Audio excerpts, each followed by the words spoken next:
Les textes liturgiques du vendredi 29 avril 2022. Première lecture. Il repartait tout joyeux d'avoir été jugé digne de subir des humiliations pour le nom de Jésus. Actes des Apôtres 5, 34 à 42. Lecture du livre des Actes des Apôtres. En ces jours-là, comme les apôtres étaient en train de comparaître devant le Conseil suprême, intervint un pharisien nommé Gamaliel, docteur de la loi, qui était honoré par tout le peuple.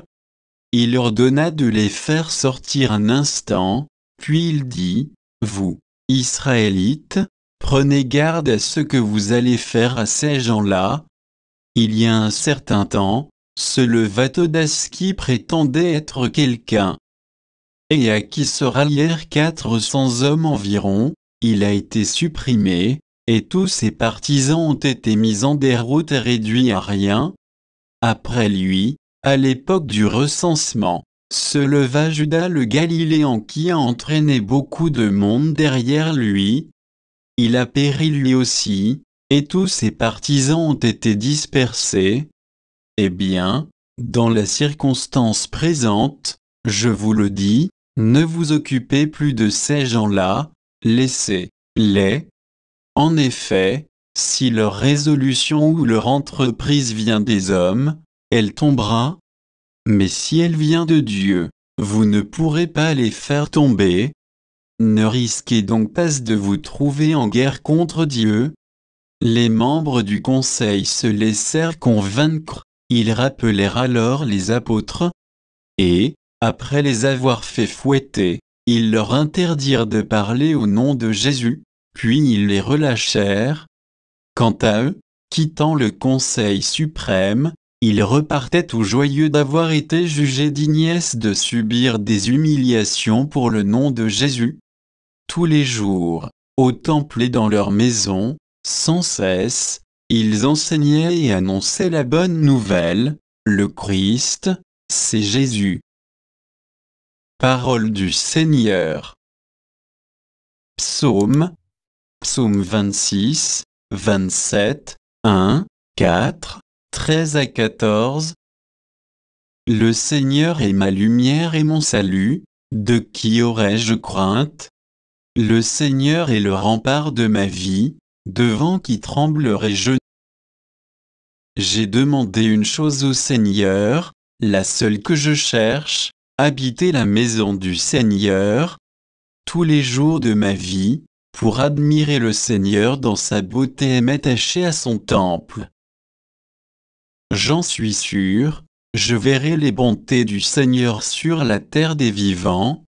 Espère le Seigneur, sois fort et prends courage, espère le Seigneur. Évangile. Il en distribua aux convives, autant qu'ils en voulaient. Jean 6, 1 à 15. Évangile de Jésus-Christ selon saint Jean. En ce temps-là, Jésus passa de l'autre côté de la mer de Galilée, le lac de Tibériade. Une grande foule le suivait, parce qu'elle avait vu les signes qu'il accomplissait sur les malades. Jésus gravit la montagne, et là, il était assis avec ses disciples. Or, la Pâque, la fête des Juifs, était proche. Jésus leva les yeux et vit qu'une foule nombreuse venait à lui. Il dit à Philippe, « Où pourrions-nous acheter du pain pour qu'ils aient à manger ?» Il disait cela pour le mettre à l'épreuve, car il savait bien, lui, ce qu'il allait faire. Philippe lui répondit, « Le salaire de 200 journées ne suffirait pas pour que chacun reçoive un peu de pain. » Un de ses disciples, André, le frère de Simon-Pierre, lui dit, « Il y a là un jeune garçon qui a 5 pains d'orge et 2 poissons, mais qu'est-ce que cela pour tant de monde ?»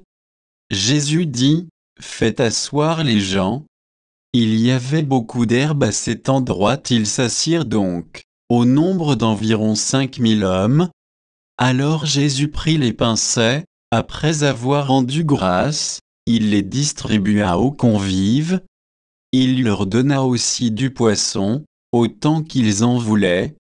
Quand ils eurent mangé à leur faim, il dit à ses disciples, « Rassemblez les morceaux en surplus, pour que rien ne se perde. » Ils les rassemblèrent, et ils remplirent 12 paniers avec les morceaux des 5 pains d'orge, restés en surplus pour ceux qui prenaient cette nourriture.